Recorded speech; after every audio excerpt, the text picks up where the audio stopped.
Custom streaming. Mayor, I listened to the new cantor over at Temple Israel last night. After very Yeah, good. he's a wonderful guy. I don't know him personally, but I've heard really nice things about him. Cantor Adam knows him too. Yeah. Yeah. Banana, you're sideways. Thank I can't get her on my screen. I only have the four of us. Thank you. That's I better.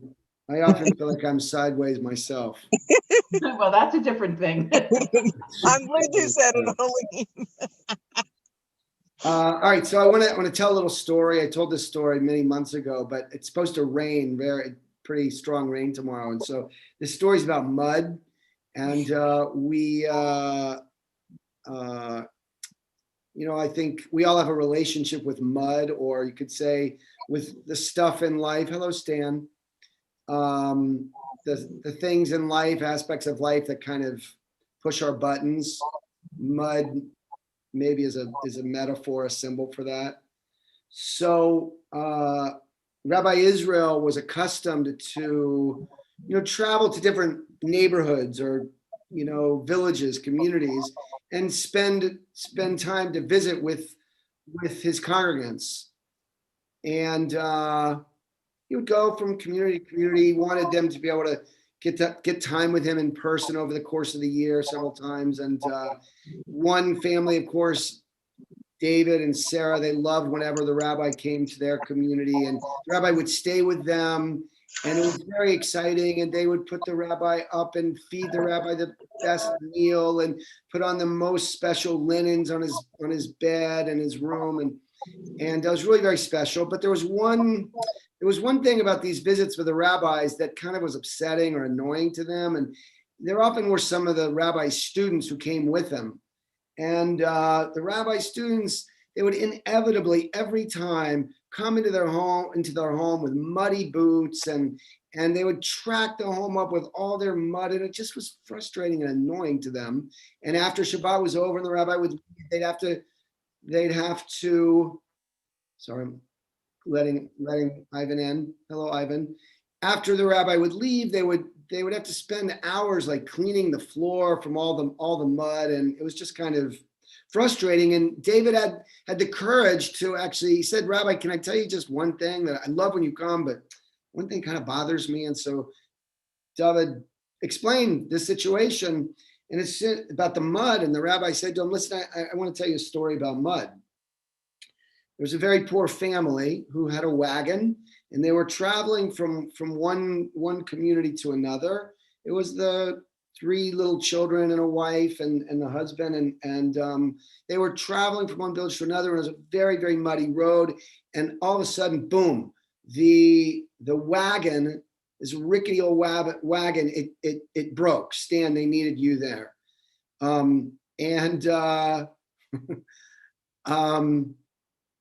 Fortunately, no one was hurt, but the children, they were full of mud because they'd fallen off the wagon, and the wagon was like broke into pieces. In the distance, they could see this very fancy carriage coming towards them, and the very wealthy man in the carriage could see in the distance that there was ahead a wagon that had collapsed and fallen and broken into pieces. And the wealthy man who owned the carriage said to his driver, "Listen, when we approach them, I want us to basically ignore them as if we don't even see them. Don't help them. Don't do anything." Somehow, as the carriage approached this broken down wagon, something happened inside the man's heart. And he saw these 3 little children and the husband and the wife, mom and dad. And he said to his driver, I want you to get out, and I'm going to get out with you, and we're gonna help the family." And so they both got out of this very fancy carriage, and they helped one at a time. The children climb into the carriage, and with each child, the child traipsed in a bunch of mud from his boots and their coat, and the wealthy man and his driver helped them bring the bags into the carriage. Everything was muddy. And not only that, the wealthy man decided, we're going to actually take the family back directly to their homes, like door-to-door service. And finally, he decided as well that he was going to pay to help them buy a new wagon. Wonderful. sometime later, the wealthy man dies, and he goes up to the heavenly court to be judged. And it's the gold scales of justice. And what happens at the heavenly court, of course, there's a presiding angel, and then the ministering angels who are present to be part of the piece of litigation, as it were, the day of judgment. And the head angel says, okay, let's begin placing the good deeds on one side of the scale, the bad deeds on the other side of the scale. And of course, this wealthy man had not been a generous person throughout his life. And the scales of justice were tilted terribly to the bad side. And just as the head angel was about to declare final judgment, another one of the angels asked that angel, may I speak? And the head angel said, of course you can. And he says, one of the other angels, she says, an angel is created every time someone does a good deed. Do you guys know this, by the way? How are angels created? Angels are created every time we do a good deed, you do a good deed, you create an angel. And this ministering angel was reminding the head angel of this. And the ministering angel, she says, I actually was created when the very wealthy man helped this family get into his fancy carriage, he took them home, he paid for a new wagon. I was created at that very moment. So I have a personal stake, an angelic stake in this family's destiny. And so the head angel said, okay, well, then why don't you bring the 3 children and the wife, go get them and the husband and put them on the scales of justice, and let's see how it affects the scales. So this ministering angel flies off, and within moments is back. I loved Bewitched as a kid. Maybe it's kind of like that. Anyway,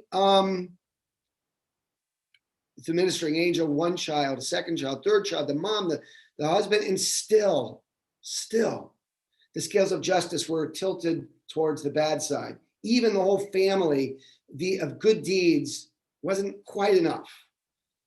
So the ministering angel says, wait, can I have one more moment? Because there's one more thing that we need to put on the scales of justice.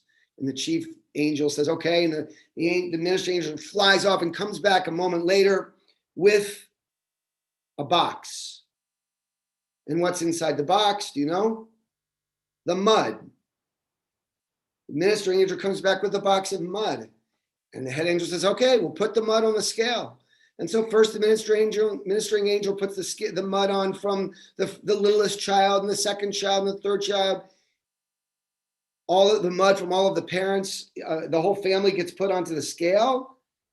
And it's so close, And then he adds one last piece of mud, which was the mud that the wealthy man traipsed into his own carriage because he'd gone out to help. And with that, the scales of justice tilted towards the good. And at that moment, the chief angel says, since this man's good deed now outweighs his bad ones, his soul will be allowed to enter paradise. And at that moment, David and Sarah, who were listening to the rabbi tell this story, understood something about the power and the potential blessing of the mud that people traipse in to bring into our lives. The schmutz, all the little annoyances, or maybe big annoyances that people bring into our lives. And it just might be that the little container that holds the mud, as it were, might be what enables all of us, each of us, to enter into paradise. So as we experience a lot of rain tomorrow, maybe some mud, maybe we'll remember the story, tell it to our family. Okay, we will now offer Kaddish, thinking of all of our loved ones, all of your loved ones who were unbelievably generous human beings, who I'm certain when the scales of justice were applied in their lives, their good deeds outweighed their bad deeds by 1,000,000 to 1 because of the metaphorically, poetically, the mud that they lovingly, accepted and nurtured, held, supported for all of you and the people in their lives. So we'll offer Kaddish. Hold on, let me. Oh wait, we're not sharing it, are we? No, maybe we're not. I forget. I don't share the screen. Do you want me to share the screen, by the way? Would it be helpful for me? No. Okay. All right. So we'll offer the mourners Kaddish. Wait, let's see, before we do, Ivan, remembering your beloved mom, Anne. Jordana, remembering your beloved dad, Isaac. Arlene, your beloved Michael. Elaine, remembering your parents. My parents. Shannon and Irene. Yes, thank you, Mayor. Sure. Yep. Karen, and then Linda, we'll get to you. Karen. My dad, Yehuda, Jules, Beautiful. January 10th. Right, yes. Yehuda. Yes, okay. It's a big week to be thinking about Yehuda. It And sure Linda. is. First son of Yaakov, my grandfather. It's just awesome. Wow. Mhm. Wow. Linda. Okay. So we'll offer Kaddish. Yitgadal v'yitkadash shemei Rabbah. V'alma divra chirutei v'yamlich malchutei. V'chayechon v'yomechon uv'chaye dechol Beit Yisrael. Ba'agala uv'izman kariv imru amen. Yehei shmei Rabbah mevorach le'olam u'lolmei almaya. Yitbarach v'yishtabach v'yitpa'ar v'yitromam v'yitnaseh. V'yitadar v'yitaleh v'yitalal shemei dekudesha brichu. Le'ela min kol birchata v'shirata. Tushbechata v'nechemata. Da'amiran v'yalma v'imru amen. Yehei shlama rabba min shemaya. V'chaim aleinu v'yal kol Yisrael v'imru amen. Oseh shalom b'mromav, hu yaseh shalom. Aleinu v'al kol Yisrael v'imru amen. May the one who creates harmony on high bring peace to us and to all Israel. And let us say one last time, amen. Okay, and now we'll make Havdalah. For all who are making Havdalah in your own homes, I'm going to light my Havdalah candle. First, my match. Come on, match. Is it going to go out? No. Okay.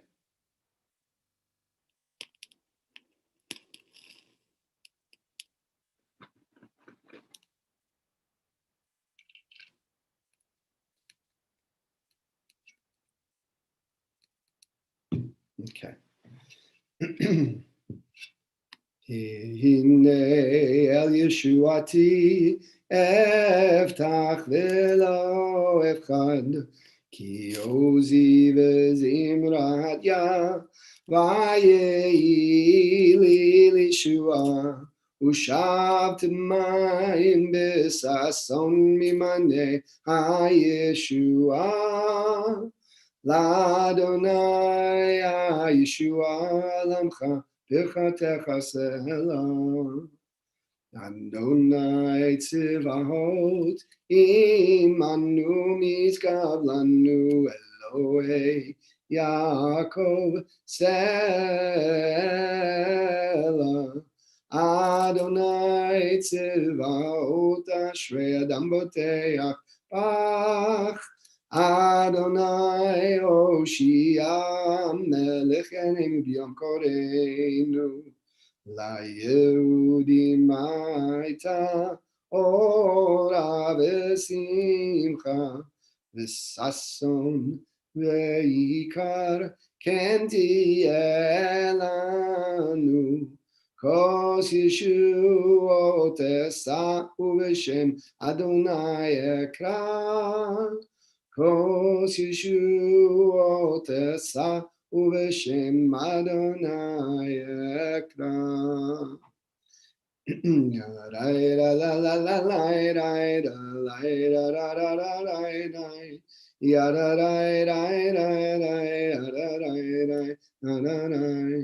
Baruch atah Adonai Eloheinu melech haolam borei pri hagafen borei pri hagafen borei pri hagafen. Yarai la la la la la la la la la la la la. Yada la la la la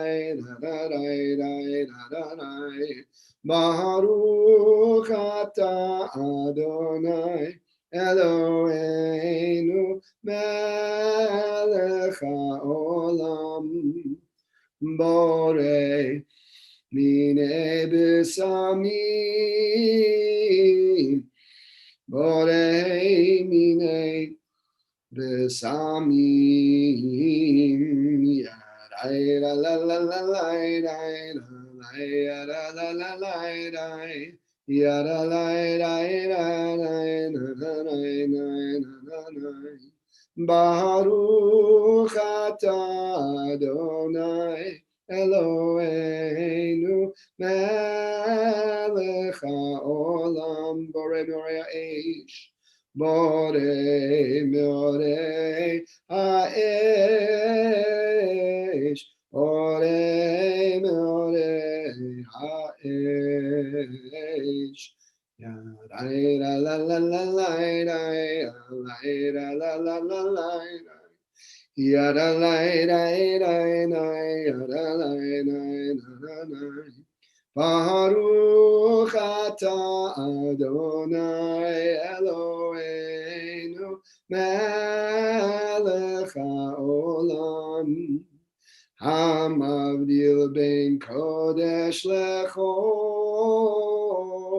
ben or lechoshech ben Yisrael le'amim ben yom hashvi le'sheshet yemei hamaseh.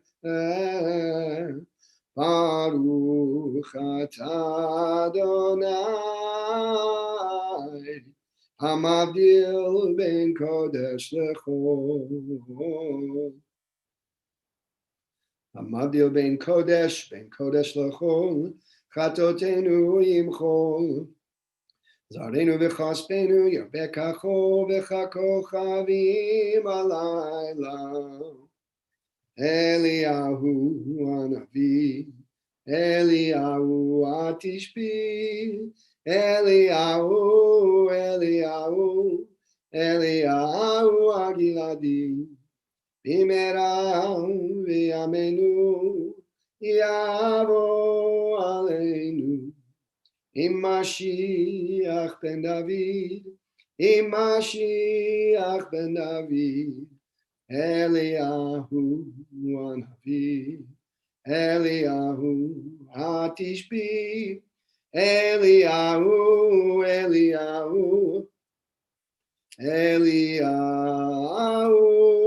Agiladi.